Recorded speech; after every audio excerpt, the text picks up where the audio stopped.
Hello viewers, welcome to CS practical with Asim. তো এর আগের ভিডিওতে আমরা দেখেছিলাম যে কিভাবে একটা কনস্ট্রাক্টর ইউজ করতে হয়, কি কনস্ট্রাক্টর কাকে বলে, তার লিমিটেশনস কি, তার ফাংশন, রোল, ওয়ার্কস, এগুলো আমরা দেখেছিলাম। তো আজকে আমরা একটা প্রোগ্রামিংয়ের সাহায্যে প্র্যাকটিক্যালে তো দেখবো যে কীভাবে এটা কাজে লাগে কনস্ট্রাক্টর, জাভাতে কীভাবে ইউজ করা যায় অবজেক্ট ওরিয়েন্টেড প্রোগ্রামিং ল্যাঙ্গুয়েজ হিসাবে, এবং এই জিনিসটা সম্পূর্ণটা আমরা ব্লুজেতে করছি। ঠিক আছে, তো এর জন্য ফার্স্ট আমরা একটা র্যান্ডম প্রজেক্ট ফাইল খোলা আছে, তো সেখান থেকে আমরা নিউ ক্লাস অপশন থেকে একটা ক্লাসের নাম আমরা নিলাম, সেটা হচ্ছে মাই ক্লাস। ওকে করলাম, তো এর উপর ডাবল ক্লিক করলাম, তো এটা সেট অফ কোড চলে এলো। তো সেটাকে মুছে দিয়ে নিজেদের মতো করে আমরা কোডটা লিখবো। তো প্রথমে আমি আগে কনস্ট্রাক্টরের জন্য যে ক্লাসটা আমরা ডিফাইন করব সেই ক্লাসটার কাজ করে নিচ্ছি, কিন্তু আমরা তাই যদি করি পরে গিয়ে আমাদের একটা অসুবিধা হবে, কারণ প্রথমে যে ক্লাসটা দেয় সেই ক্লাস হিসাবেই কিন্তু এই ক্লাসটা হয়ে যায়, বাই ক্লাস কিন্তু তখন চেঞ্জ হয়ে যায়। তো তখন আমরা যেটা করব সেটা হচ্ছে জাস্ট জিনিসটাকে জায়গাটা পজিশনটা স্ব্যাপ করে দেবো। ঠিক আছে, ক্লাস অ্যাডিশন, যেহেতু আমরা দুখানা সংখ্যার অ্যাডিশন করব বলে বলেছিলাম, তো সেই কাজটাই আজকে আমরা করব। ঠিক আছে,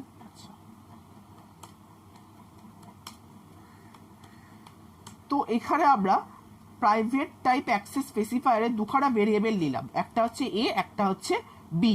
প্রাইভেট বলতে এই যে ভেরিয়েবল এ আর বি কে উইথিন দ্য ক্লাস, মানে অ্যাডিশন বলে যে ক্লাস আমরা তৈরি করেছি সেই ক্লাসের ভেতরেই কল করতে পারবো, এবং এই ক্লাসের বাইরে আমরা এটাকে কল করতে পারবো না। ঠিক আছে, এরপর লিখলাম পাবলিক অ্যাডিশন। ঠিক আছে, তো আমি আগেই বলেছিলাম এর আগের থিওরিটিক্যাল ভিডিওতে যে কনস্ট্রাক্টরের সবসময় যে ফাংশন হবে কনস্ট্রাক্টরের ভেতরে সেটা সবসময় পাবলিক অ্যাক্সেস স্পেসিফায়ার বা অ্যাক্সেস মডিফায়ার দিয়ে করতে হবে, কারণ কনস্ট্রাক্টর পাবলিক ছাড়া অন্য কোনো অ্যাক্সেস স্পেসিফায়ারে কাজ করতে পারে না। এবং এর ভেতরে দেখো আমি কোনো আর্গুমেন্ট পাস করছি না, তার মানে এটা হচ্ছে নো আর্গুমেন্ট কনস্ট্রাক্টর।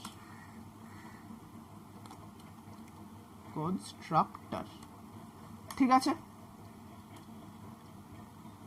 হলো a equal to 10 and b equal to 20। ঠিক আছে, এবং এরপরে একখানা আমি নিচ্ছি, সেটা হচ্ছে আউটপুট ডিসপ্লে করার জন্য public void show.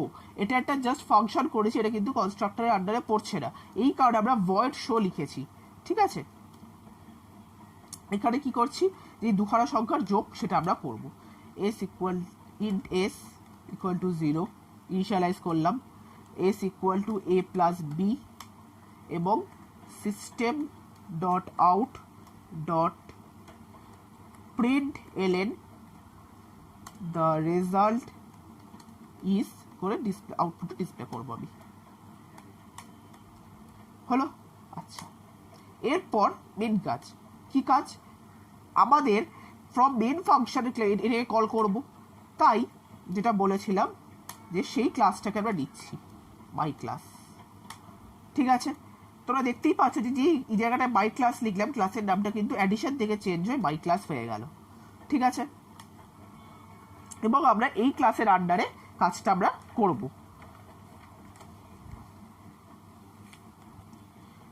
Public static void main হলো, addition x equal to new addition বলে আমরা এই ক্লাসের ভেতরে যে ফাংশনটা আছে, এই যে ফাংশনটাকে আমরা কল করলাম এখানে। ঠিক আছে, আচ্ছা,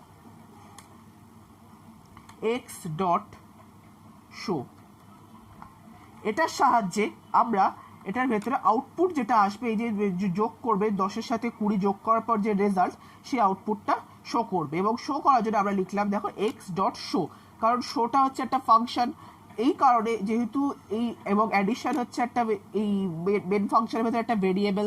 ঠিক আছে, তো আমরা যেহেতু এই ফাংশনটাকে আমরা কল করছি এবং সেটা একটা কনস্ট্রাক্টরের আন্ডারে রয়েছে, কনস্ট্রাক্টর ক্লাসের আন্ডারে, তাই আমরা লিখেছি এক্স ডট শো। ঠিক আছে, এরপর এটাকে কম্পাইল করলাম, কোনো কম্পাইলেশন এরর বা কোনো সিনট্যাক্স এরর আসেনি, তো এটাকে কেটে আমরা রান করব। রাইট ক্লিক করে ভয়েড মেন, দেখো দ্য রেজাল্ট ইজ 30 বলে দেখিয়ে দিয়েছে। ঠিক আছে, তো এটা ছিল আমাদের নো আর্গুমেন্ট কনস্ট্রাক্টর। এরপর আমরা দেখব হচ্ছে আর্গুমেন্ট কনস্ট্রাক্টর। তো তার জন্য কি করব, আর একখানা লাগবে আমাদের, ফ্রেশ করে করছি, ইকুয়াল টু নিউ অ্যাডিশন 15,25, 15 সাথে 25 যোগ করছি। ঠিক আছে, হলো পাবলিক অ্যাডিশন, এটাও একটা কনস্ট্রাক্টরের ফাংশন, তাই এটার যা নাম সেম নেমটা আমাদের দিতে হবে, int P comma int Q. ঠিক আছে,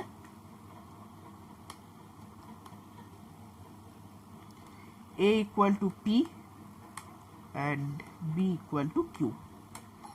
এই যে ফাংশনটা আমরা কল করেছিলাম p আর q দিয়ে, যে ভ্যালুটা পাঠিয়েছিলাম আমরা, এই ভ্যালুটা এখানে চলে এলো। ঠিক আছে, এরপর আমরা এটাকে রান করব একইভাবে, কোনো কম্পাইলেশন করে এর কিছু আসেনি, ভয়েড মেইন থেকে রান করলাম। সরি, ওই রেজাল্টটাই দেখিয়েছে, কারণ ওটার আমরা শো বলে ডিসপ্লে করিনি। তাহলে আমাদের এখানে লিখতে হবে ওয়াই ডট শো। যেহেতু আমরা শো বলে আগেরটা ডিসপ্লে করিনি, তাই কিন্তু এক্স এর যেটা ছিল সেটাই কিন্তু শো করলো। কাটলাম, কেটে রান করবো আবার। এই দেখো, এই দুটো ছিল আগেরটা, এখন রেজাল্ট দেখো, দ্য রেজাল্ট ইজ 30, আর নিচে দেখালো দ্য রেজাল্ট ইজ 40। তার মানে কি, 15 সাথে 25, 15 আর 25 অ্যাডিশন হয়ে আনসারটা দেখিয়ে দিয়েছে। এবং যেহেতু এর ভেতর দিয়ে আমরা আর্গুমেন্ট পাঠিয়েছি, তাহলে এটা হয়ে গেল হচ্ছে আর্গুমেন্ট কনস্ট্রাক্টর। ঠিক আছে, এটা কিন্তু নো আর্গুমেন্ট কনস্ট্রাক্টর নয়, এটা ছিল হচ্ছে নো আর্গুমেন্ট কনস্ট্রাক্টর। এবার মনে করো তোমরা হয়তো চাইলে যে আমরা করে একটা ইনপুট, সেটা আমরা from main function run time দেবো, সেটাও আমরা করতে পারি। কিভাবে করব, তো ফার্স্ট আমরা এটাকে কমেন্ট সেকশনে ফেলে দিলাম। তার জন্য দুখানা ভেরিয়েবল লাগবে এবং স্ক্যানার ক্লাসটা লাগবে।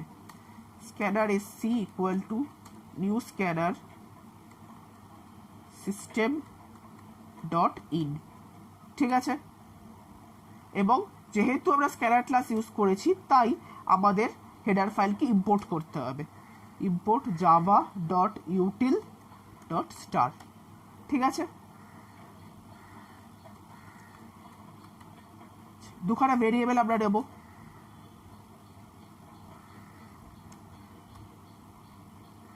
System dot out dot print enter first number. ঠিক আছে, int M equal to SC dot next int. Direct করা যায়, ডিরেক্ট করে দিলাম আমরা। ঠিক আছে, আচ্ছা, আমরা এই লাইনটাই কপি পেস্ট করলাম, কন্ট্রোল সি কন্ট্রোল ভি। ঠিক আছে, ফার্স্টের জায়গায় আমরা লিখলাম হচ্ছে সেকেন্ড, হলো।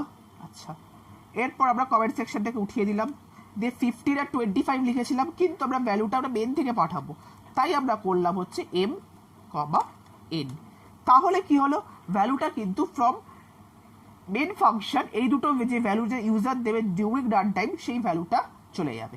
ঠিক আছে, আবার কম্পাইল করলাম, কোনো কম্পাইলেশন এর কিছু আসেনি, এটাকে কেটে আমরা রান করব। Void main enter first number, ধরলাম একটা নাম্বার দিলাম হচ্ছে 42, আর একটা নাম্বার দিলাম হচ্ছে 85, এন্টার। দেখো, এটা তো এই যে ভ্যালু, এটা আমরা ডিউরিং কম্পাইল টাইম আমরা দিয়েছিলাম, এটা ছিল নো আর্গুমেন্ট কনস্ট্রাক্টর, রেজাল্টটা দেখালো 30, 10 আর 20 ছিল, এবং 42 আর 85 এর সামের পর যে রেজাল্ট আর্গুমেন্ট কনস্ট্রাক্টর, সেটা এখানে পাঠালো 127। ঠিক আছে, হলো। তো এরকম ভাবে কনস্ট্রাক্টর আমরা কিন্তু যে জাভাতে করতে পারি, এবং জাভার সোর্স কোডটা হচ্ছে এটা। তো আশা করি তোমরা ভিডিও দেখে বুঝতে পেরেছো যে কিভাবে আমরা কনস্ট্রাক্টর ইউজ করতে পারি এবং এর জাভার সোর্স কোডটা কি। তো ভিডিওটা ভালো লাগলে ভিডিওটা লাইক করে এবং বন্ধুদের সাথে শেয়ার করো এবং কমেন্ট করে জানিও ভিডিওটা কেমন হয়েছে। এবং আমাদের চ্যানেল সম্পর্কে সব নতুন আপডেট পেতে হলে আমাদের চ্যানেলটা সাবস্ক্রাইব করে বেল আইকনটা প্রেস করে দিও। আপাতত এইগুলো নিয়ে বলেছি, এরপর আরও কিছু যেমন ইনহেরিটেন্স, অপারেটর ওভারলোডিং, এই সমস্ত কিছু নিয়ে আমরা যাবার আলোচনা করব, ডিসকাস করব এবং ভিডিও দেব। তো আমাদের চ্যানেলটা সাবস্ক্রাইব করো যাতে এই সমস্ত ভিডিও তোমরা সবার আগে পেতে পারো। Thank you.